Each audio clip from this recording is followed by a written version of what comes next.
Well, it's not the circumstances we wanted to talk to you on this always game day in Buffalo post Bills Chiefs game wrap up. The Bills lose. Their season's over 27-24 to the Kansas City Chiefs again. 3 out of the last 4 years, their season has ended at the hands of the Chiefs. 4 years in a row, the Bills have made it to the divisional round of the playoff and not advanced to the AFC Championship. Welcome in, Sal Capaccio, Matt Bove. I feel like even me, Matt, I hear it in my voice. It's just such a disappointment, such a horrible ending to what was a really nice ride the last several weeks and another season that seemed so promising at a lot of different points of this year. It's so hard. There's a lot of reasons to this. It's so hard because I thought they were good enough to win a Super Bowl. I think they were capable of beating the Ravens. I thought the Chiefs were a tougher matchup than the Ravens. And that's just, I don't know. I just feel like the Chiefs are that one mountain they have not been able to climb, at least at the end of the season. I think that the injuries certainly played a factor. There's tons of missed opportunities. I think that this was maybe the best chance they've had. And it's another one that slips away. It's another one that you don't get back. You don't get back another year of Josh Allen in his prime. You don't know how much longer you've got this core for the team. You probably don't have this core anymore. Your salary cap becomes a disaster because you were so all in on this specific season. Then it looked like it was bad. And then it once again looks like they had a chance. I mean, at this time yesterday, I thought they were going to beat the Chiefs. And at this time, I really did think that they had a chance of going to the Super Bowl. And I mean, they did have a chance of going to the Super Bowl because once again, they came up just barely short and lost in heartbreaking fashion, which is the one thing that this team is able to do consistently. The one thing they consistently do is, I don't know, lose in soul crushing ways. That's what they do. They do it every year. So we will, have time as we go forward to digest the season as a whole, look forward, and talk about the free agents and salary cap and what happens and big picture. We'll do all that. We're going to focus on the game though and what went wrong in this one, why the Bills aren't advancing to Baltimore next week. If I said to you, Matt, yesterday, whenever leading up to the week, I'm going to give you a scenario. The Bills are down 3 points, but Josh Allen's getting the ball with 8 minutes remaining in the contest. Would you take that? No, because they were still down at the end of the game. But I mean, in theory, you want your quarterback to make a play at the end of the game. So it's not like it would have been a doomsday scenario. I would have taken it. You give me the ball. You give me the ball down 3 with Josh Allen with 8 minutes left, I'm taking it. I think then I need a field goal to try and extend the game. I need a touchdown to win the game. And guess what? They got down there and they almost did that. I would absolutely take it. I think in a game like this against Patrick Mahomes, you give me that scenario, I'm taking it. Now you'd love to be ahead, but I think that's a good situation for the Buffalo Bills to be in. And you know what?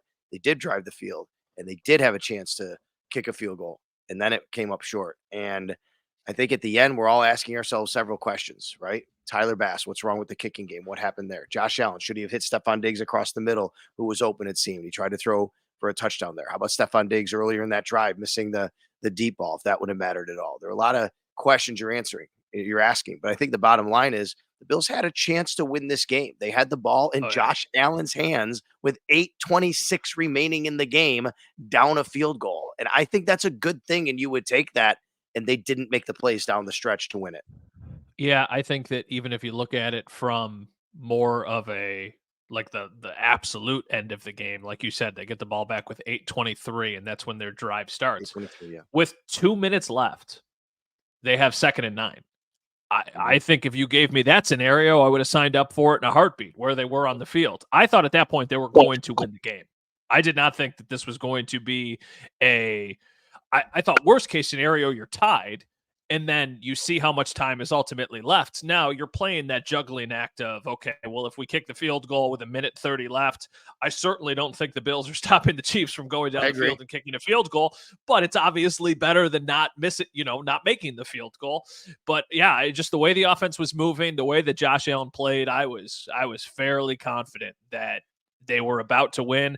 And I kind of thought this was shaping up to be one of those games where Allen was going to give them the lead with, not 13 seconds left, but let's say 45 seconds left. But the difference would be you would be up a touchdown and not the field goal. So Kansas City was going to need to go down the field with one timeout in 45 seconds or whatever it is on the clock to get a touchdown. I thought we were going to be all kind of waiting for a Hail Mary or a deep shot at the end and seeing what happened. But yeah, no, I mean, they just couple bad plays, they let it slip away, and it's just kind of the worst case scenario for them. Right. And the reason why we say, okay, if you leave Patrick Mahomes any time, like, hey, you kick the field goal, he's still got a minute and a half, or if you score a touchdown, how much time is left? The reason why you're not comfortable is, honestly, Matt, they couldn't stop him all night. That's where this game lies for me. And it's hard to really just be mad and blame the defense with all the injuries they had, but they couldn't get a stop. And they were run on for 6 point whatever yards a carry. And I think that's where this game goes to. For me, it's not about necessarily even a couple drop passes, which they had, or even the missed field goal at the end, which obviously hurt them a lot. I think that this game was the Bills' defense inability to stop the Chiefs' offense. And a lot of that is they had some injuries. I would also say, where was the defensive line? That's not injured. They had no pressure. It's None. 0 sacks and None. 2 quarterback hurries the whole night. And they couldn't stop the run. And I'm at a loss for what happened on that side of the ball up front. Yeah, there was nothing. I mean, where was Ed Oliver? Where was Daquan Jones? Where was the pass rush? I noticed Von Miller more tonight than probably anybody else other than Greg Rousseau, and that's not a good thing. That's a problem because Von Miller certainly looks like a shell of himself. Yeah, I'm sorry. Von was the only defensive lineman, Matt, that had more than 1 tackle. He had 2. Yeah, that's crazy. I just think that the defense. I talked to this with our pal Mike Catalana after the game, and it was like, I don't want to make injuries part of the story because it feels like that's an excuse. And he said, Matt, there's a difference between reasons and excuses. The defense was a major reason why they did not win this game, and a lot of that had to do with injuries. This game looks different if they have a healthy Terrell Bernard. This game looks different if they have a healthy Taylor Rapp, because when they go to dime, Taylor Rapp is no longer an option. And then you can have Poyer. I mean, there were times in this game when A.J. Klein was covering Travis Kelce, and it ended exactly how you thought it would end, with A.J. Klein, who was getting ready to go in an RV to like Florida 2 weeks ago, is covering maybe the greatest tight end of all time. Defensively, they could not figure things out. Sean McDermott is a defensive-minded head coach. He deserves a lot of the blame. But the little piece here is he was trying to coach against Patrick Mahomes with guys who probably should be playing in the preseason, not in the NFL divisional round with a chance to go to the AFC Championship. So to me, when you look at the entire game, every phase deserves blame. The offense deserves blame from just scoring 7 points in the second half. The special teams deserves blame because of obviously the way the game ended and that ridiculously bad fake punt attempt. But the defense deserves the most of the blame, and that starts with the head coach because he's a defensive-minded guy. Sure. I mean, of course, it starts with him. I don't know. I thought that, maybe they'd have something cooked up to be able to do it. I don't know. I don't know what you're supposed to do. I mean, you gotta. I have a hard time blaming Sean McDermott when the defensive line just didn't show up to play. They're all healthy. I mean, did he not scheme it right? I don't know. Maybe I'm wrong. But you got to make a play, man. Yeah, you're right. You're right. I mean, it's all of them. It's across the board. Like we said, Von had a couple plays, and I know Greg Rousseau had a couple, but besides that, I didn't notice Leonard Floyd ever. No. I didn't notice Ed Oliver ever. Against like, 2 tackles, felt like that struggled all year.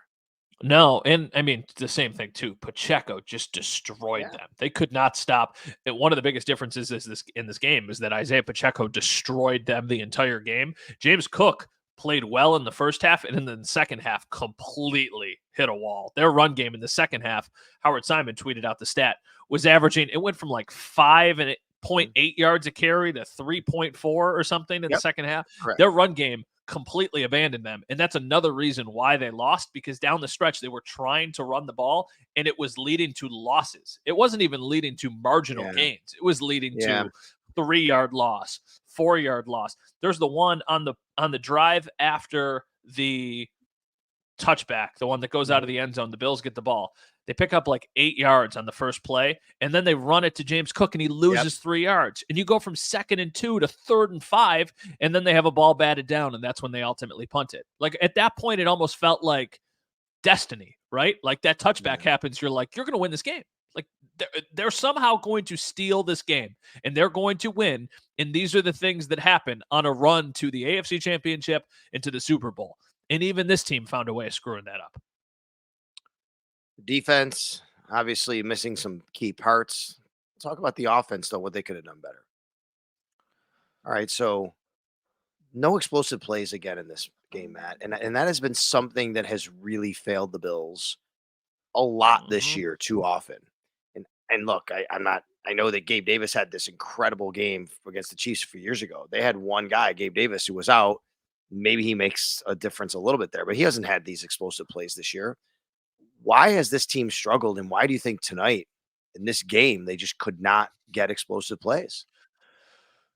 I think it's partially the Chiefs have a really good defense, and I Yeah, think that the Chiefs almost forced the Bills to play. I think that's a strategy that a lot of teams do against the Bills because they think that Josh Allen is his own worst enemy at times, and because he is so dead set on trying to take those big plays that they don't take the things underneath, and you almost force him into making his own mistakes. And when you look at the end of the game with the play to Khalil Shakir, the second down pass, where you're trying to take the play, like there's going to be people who criticize the decision making. That's fine. That's an entirely, you could talk about that for a half an hour. Should he probably just check it down to Diggs? Yeah.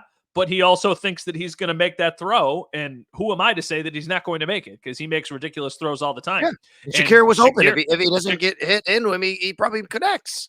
yeah, I mean, Chris Jones, that's another layer. Like the Chiefs all-star players played well. The Bills didn't get that from their defensive. Like Chris Jones was a force, even though he didn't get any sacks. He was a pain in the neck for the Bills the entire game, where the Bills' interior defensive line could not do that. So I think part of it was the Chiefs have a really good defense. I think the other part of it was the Bills were very methodical, especially in the first half, about the way that they were making, moving the ball down the field with these long drives and really trying to run the ball. And then the other thing is just missed opportunities, right? Like you have the one where, I mean, it was a 65-yard dime to Stephon Diggs. Stephon Diggs needs to make that catch every day of Yep. the week. That is a catch that he needs to make. Trent Yep. Sherfield is probably getting his hand pulled a little bit, so it's a hard catch to make. But you would like to think that he should make one of those two deep catches. Look at the first drive in the second half where Patrick Mahomes hits MVS for a big gain and immediately marches them Yep. down the field. That is a player who has very much struggled with making contested catches and dropping the ball. But they got those plays, and the Bills did not. No, that's right. I agree with you. And you gotta you gotta make a play. You're Trent Sherfield. I mean, you get these limited opportunities this year, and people were clamoring for him, including myself, to play Yeah. more. Maybe this is why, right? And he didn't make a play there. Can I say one thing on top of that? One thing, Yeah, sorry. yeah, They definitely missed Gabe Davis in this game. Like, no questions asked. And I know that Gabe Davis has been so incredibly inconsistent this season, and people roll their eyes when you talk about Gabe Davis makes one of those catches. He sure. probably doesn't make both, but he makes one of the Trent Sherfield like he makes one of those plays. He does, Yeah, especially against the Chiefs. Like that's the team that he always seems to light up. So, like that was a notable loss for them.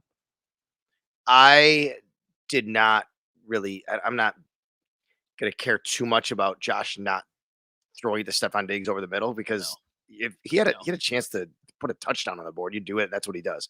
What I did care about was the call on the fake punt. There's a few ways to parse this now. Okay. Uh-huh. My issue was I'm fine with Sean's reasoning of, well, the element of surprise. Their defense isn't on the field; it's their punt team, right? So, they're not going to have normal defenders. And by the way, they had 10 guys in the field, the Chiefs. Mhm. But we find out Yeah. earlier that even before that, the play was made. But to me, you're snapping it to a third string, a fourth string safety, fourth string, your fourth safety who's playing. You're snapping it to DeMar Hamlin, a backup safety, and asking him to get 5 yards. This wasn't 4th and 2 because of the loss on the play before that. It's 4th Mhm. and 3. I'm sorry, 4th and 5. You're asking him to 5 yards. To me, that was the issue I had with it. I love the aggressiveness. I understand. And he said we weren't stopping them. He's right. But Yeah. to me, snapping the ball to DeMar Hamlin and asking him to get 5 yards was a tough deal. To me, what is more likely to work? The element of surprise or Mhm. Josh Allen? The Yep. answer is simple. It's Josh Allen. Now, this play ultimately doesn't cost them because 2 plays later, the Chiefs Correct. fumble it out of the end zone. But it's just one of those moments where, well, what if they got it? And then they moved down the field and they scored. and the game completely changed. It's the exact same conversation with the Well, Stephon Diggs deep it's ball. about a 20-yard difference too, right? Because I have to look, but wasn't that play right around the 40? They get the Yeah, like touchback to about the 20, and then they don't do anything with it, right? If I remember yeah. correctly. So, I mean, it's the same thing as like, yeah, we have hindsight now, but the deep Yeah. ball to Diggs, because if you make that, right, like let's say he makes that catch. Now, I Mhm. know they march all the way down the field, but if he makes that catch, they get the ball at the 20, the 25, whatever it is, and there's still 7.5 minutes left on the clock. So if you don't get in the end zone and Right. you miss a kick, then guess what? You're still getting the ball Exactly. back conceivably as long as you miss a field goal. So there's layers to this. And it's the same thing with that. Did it ultimately end up hurting them? No. But if they could have sustained a drive there, then they would have been in a better position down the stretch. Now, that's crazy because they were in a really good position the way that this game played out. But still, just any chances to get points on the board and then those opportunities taken away, like that's the difference in this game. The Chiefs were able to make a couple stops on the Bills. The Bills were not able to do that on the Chiefs. I mean, the Chiefs had 5 third downs in this game. Think One of about five. how ridiculous that is. They were Yep. 1 of 5, and one of those was a penalty. The flag that was thrown like 5 seconds after the play ended. Now that Bills got off the field on the next set of downs, but that's inexcusable. I don't care how many people you have banked up. You shouldn't be letting them just move the ball at will in 2 downs every drive. It felt like every single drive Yep. was Isaiah Pacheco, 7-yard gain, and then they'd get a first down. And then the next thing was Isaiah Pacheco, 8-yard gain, and then they would get a first down. They just moved the ball way too easy. Well, if you want to look at it, and the average offensive gain, average per play, 7.7 for the Chiefs, 4.7 for the Bills. Massive, massive. It's a wonder the Bills were within 3, at the end of the Yeah, game no kidding. with that. And then you look at, I talked about explosive plays before. Do you know how many plays the Chiefs had of 20 yards or more total? 8. They had, 8. you know how many the Bills had? 0. 0. In fact, outside of Josh Allen scrambles, 0 plays over 15 yards. Their 2 longest plays were 18 and 16, both Josh Allen runs.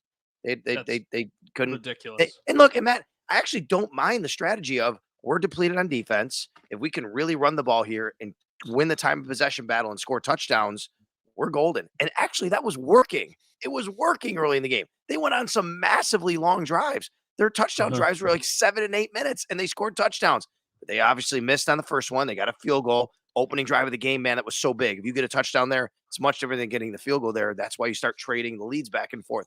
But that strategy worked. The only issue with that strategy is you leave little margin for error. And when you have the errors, that's what happens, and that's why you get beat.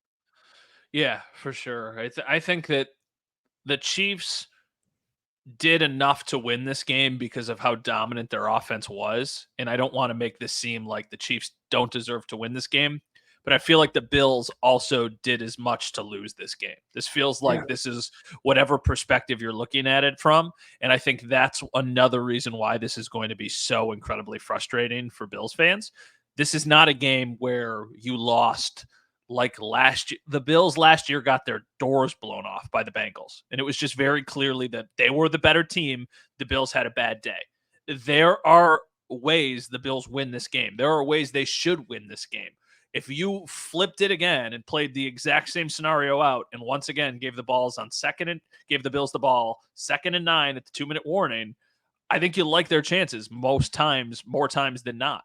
But they just too many mistakes on both sides of the ball. And that's just kind of been the theme of the last really 4 years here. It's just crucial mistakes and crucial moments. It just feels like in these big games, something always goes wrong. And it hasn't been the quarterback. It's kind of been everything else. Josh Allen with another nice game on the ground. He accounted for over 250 yards and 3 touchdowns total for the Buffalo Bills. They lose 27-24. Do you know Josh's stats in the 2 playoff games? I added it up just so. Go ahead. This is Which ridiculous. two? Which two?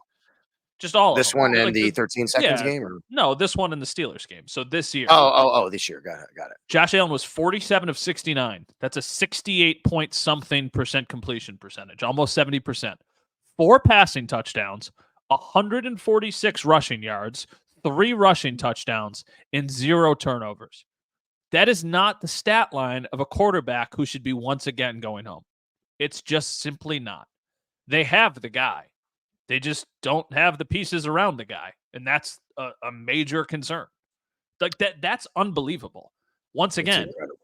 all year we listen to people say, well, the turnovers are going to ultimately cost them. No, they're not. Because in the playoffs, he becomes the second best player on the planet. The problem for the Bills is that the best player on the planet is the guy who eliminates them every single season.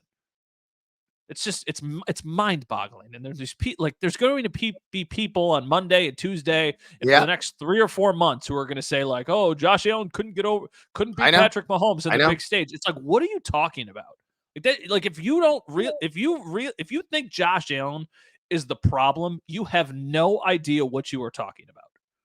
No doubt about it. Well said. Bills lose 27-24. It's going to be locker cleanout time basically on Monday. Yeah. All right. Matt Bove, Sal Capaccio here. It's always game day in Buffalo. A lot of questions about this roster going forward. We could tackle them much more in depth as we go forward. But I think one thing that's going to happen here is, Matt, we've had this growing, swelling over the last year, really since the 13 seconds, but especially since last year, theme from some fans that they believe that maybe this team has hit their ceiling with Sean McDermott. They need to move on from Sean McDermott. I don't share that sentiment, but I also respect it. I understand because, hey, I used to think the same thing when people were completely crazy when I lived down in the Tampa area about Tony Dungy. And then they moved on and they won a Super Bowl. And you're not guaranteed to do that. I think Sean McDermott's an excellent coach. I'm not going to sit here and say that they should move on from him. I understand and respect the thought, though, of anybody who says it's been 7 years and you sometimes need a new voice to go in a different direction, even when you have success. Yeah, it's definitely, you can't roll your eyes at it. If somebody says, and they legitimately believe that the Bills will never win a Super Bowl with Sean McDermott, what proof does anybody who doesn't believe that have, right? They've regressed every year. This is a question from somebody. I put out something that said, does anybody have any questions? And one of the questions was, like, in any other job, this is right here. Can you tell me any person in an annual performance review that has delivered under expectations for 3 to 4 years in a row and still had a job? If that was me, I would be fired. It won't happen, but the head coach needs to go. I also am with you. I think that the Sean McDermott his job should be in question. Conversation was very real a month and a half ago. And then they went on this run, and then they once again had a chance. I don't think they're going to make a change because I still think the team, the players believe in him, the players that are going to be back. But it's not crazy to suggest it's just not, because they have gone from a team that in 2020 felt ahead of schedule in the AFC Championship to now 3 consecutive years of losing the divisional round. And that's not good enough when you have somebody who is legitimately a top 2 or 3 player in this league. Do you think Sean McDermott, if he is the Bills coach next year, should hire a defensive coordinator? I do. To call plays. I don't know if I would do that. I think I would just probably. It's a tough question. I mean, he might hire one entitled. You know what I mean, though. Do you think he'd have someone run the defense and call plays? No, I think that the defense was actually for the most. I mean, today is the game against the Chiefs is, I think, an outlier. I think for the most part, the defense was fairly good this year. I don't think that was why, they struggled in the middle of the season. I feel like they struggled in the middle of the season because their offense and their defense kind of carried them. And then, of course, at the end, the offense figured things out, and it was the defense that struggled in this game, at least. Yeah, I go back and forth because I totally agree with all that, except I do wonder if having a defensive coordinator would allow him to do other things. Not that it really hurt him this year necessarily, but yeah, I don't know. I mean, there might be someone out there might allow him. Even he said, he's got to devote more time to it. Obviously, he's in the defensive meetings, so I think he's a really, really good defensive coordinator, play caller. It's an interesting question. Joe Brady has had a couple interviews here, at least one. He had one interview in Atlanta for their head coaching vacancy. The Bills have to make a decision on him relatively soon, meaning like if they're going to keep him as the offensive coordinator, or if they're going to basically say, "Hey, thank you, it was great, did a great job, but we're going to go outside and look for somebody else." What do you think they should do? I think they should make him the permanent offensive coordinator. I think that he's going to get looks from obviously other places. I know the Falcons already interviewed him. I wonder if the Falcons interview was more of a formality, if Bill Belichick is getting that job, and it was more of a, hey, would you be interested in being the offensive coordinator here Right. and working under Right. Bill Belichick? If it was one of those types of deals, Sure. I think they should take the interim tag off because I still think that he is a young, innovative play caller who's got room to grow.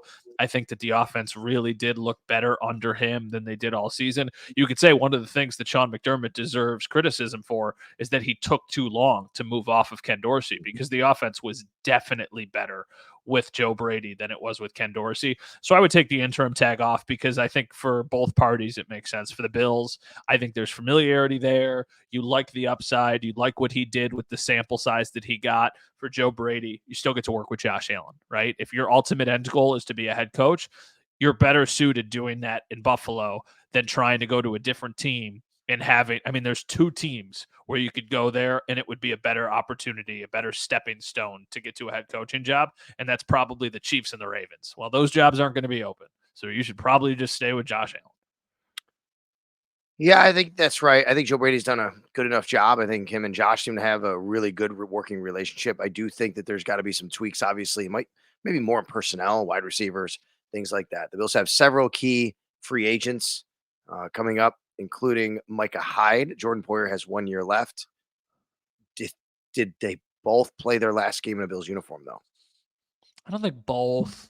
I think Micah did. I think that this could be such a ridiculously dumb take on my part, but I think there's something to be said that they introduced all the guys on defense and Micah Hyde was the last one because it feels like maybe this is Micah Hyde's last go around. Normally when they do that, they have those guys come out together. They have Taryn, Yeah. they have Jordan Poyer, and they have Micah Hyde come out together. I mean, that's just like a stupid observation for me.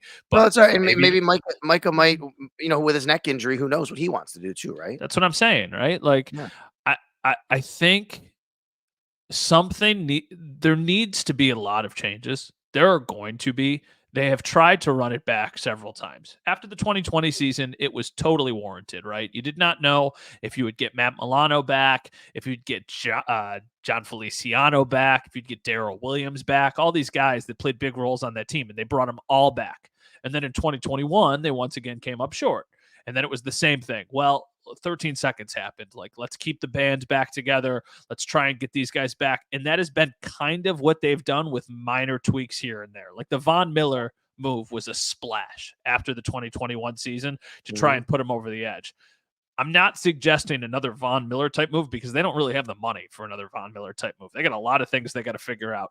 But sometimes change is a good thing. And the guy you need to keep is Josh Allen.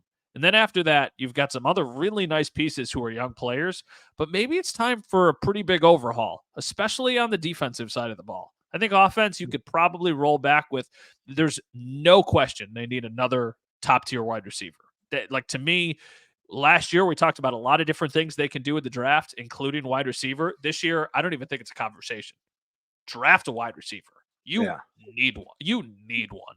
Then after that, take every other player and make them a defensive draft pick for all I care. Well, let's remember they should get Matt Milano back from injury, which will help a lot. And next to Terrell Bernard could be a really formidable linebacking core.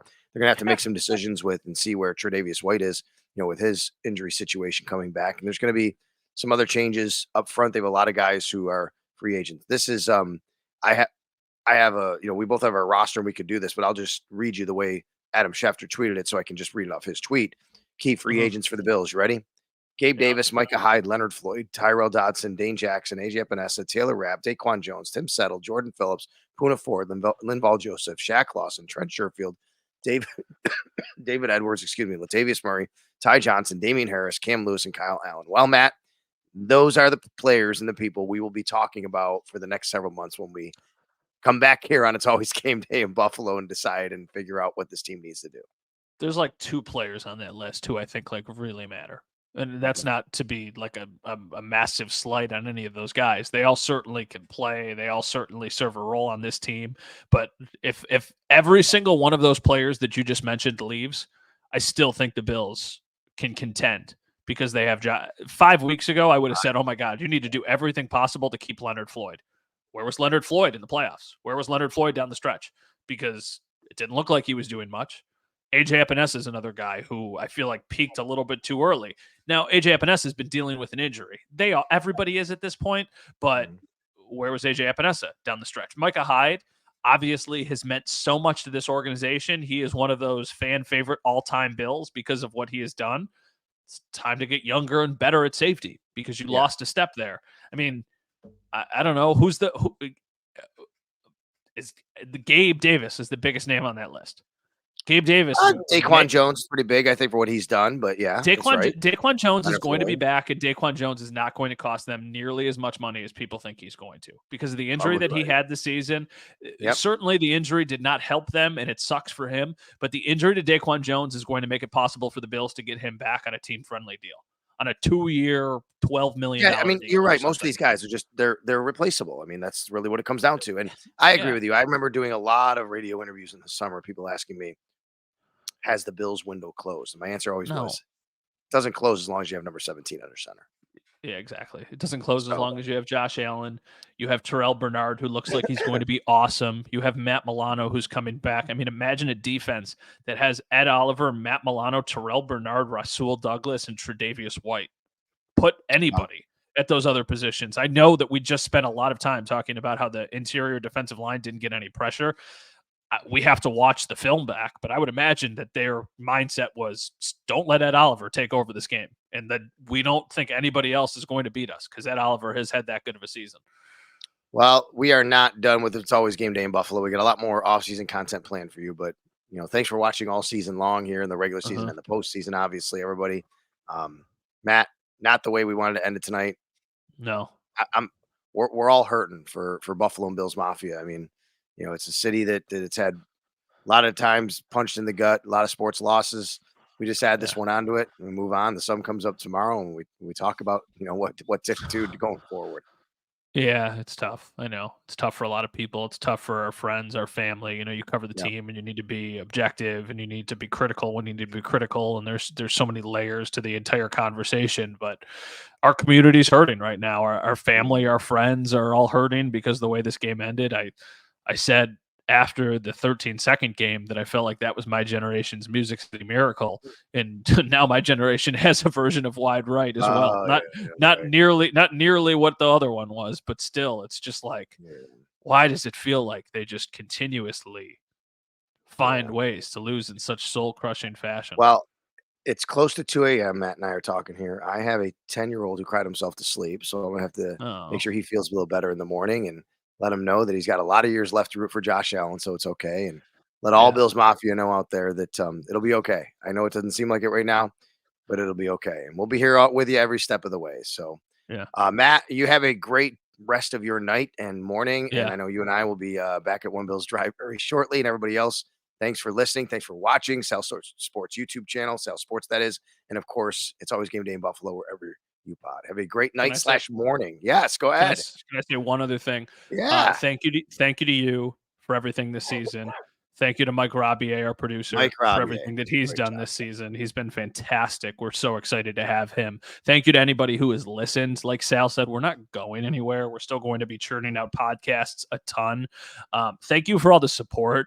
Admittedly, from a very real standpoint, I needed football this year because it was such a tough summer for me that this was an escape. This was a sense of normalcy. This was something that I needed. I needed a distraction. I needed the podcast. I needed just to kind of get back into a routine. So thank you to all of those of you who listen to this, who download, to all that. If it's the first episode you've listened to, sorry, we've got to be so gloom and doom this entire time. But yeah, just thank you to you. Thank you to Mike. Thank you to everybody who listens, because it really, really does mean a lot to me.